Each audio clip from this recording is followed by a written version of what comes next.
The contract was signed before I even read the fine print.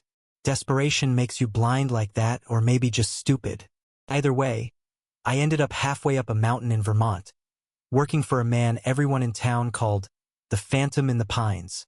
They told me he was cruel, broken, dangerous. They didn't tell me he'd be the most beautiful man I'd ever seen, or that his bitterness would cut deeper than any winter wind. When I first met Julian Cross, he didn't even look at me. He just muttered, "You're late," and wheeled himself back into his sprawling, book-lined cabin as if I were a delivery boy dropping off firewood, not a human being who just sold 3 months of his life to him. I'd agreed to be his assistant cook, clean, run errands, and help him with his writing. In exchange, food, shelter, and $10,000. Enough to pull my brother out of debt. Enough to start over. But nothing about Julian was what I expected. For one, he wasn't old.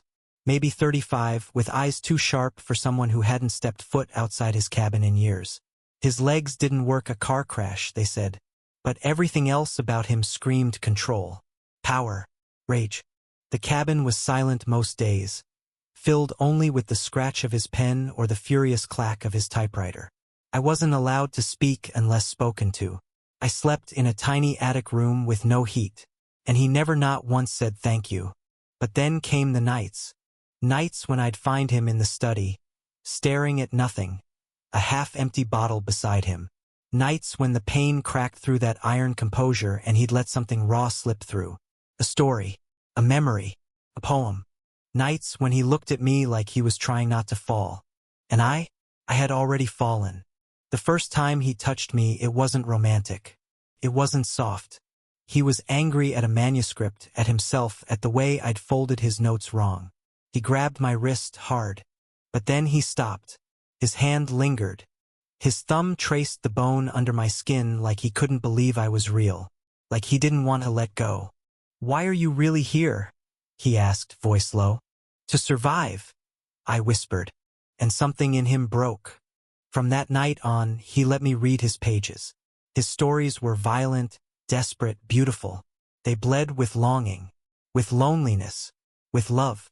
But all his protagonists died in the end. Every single one. "You don't believe in happy endings," I said once. "I don't believe in endings," he replied. "Only collapses." I didn't know then that I was the next one set to collapse. Weeks passed. The snow deepened. So did the ache between us.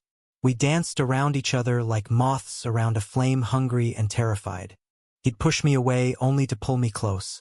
He kissed me once, slow, deep, like a secret he'd buried for years, then didn't speak to me for 2 days. "I'm not a good man," he said finally, eyes dark. "You shouldn't want me." "I don't," I lied. He saw through it. And then he destroyed me. I found the draft of his new novel in a drawer I wasn't supposed to open. The main character?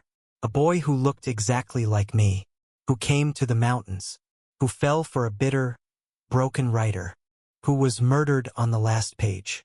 I confronted him. "You're writing my death?" He didn't deny it.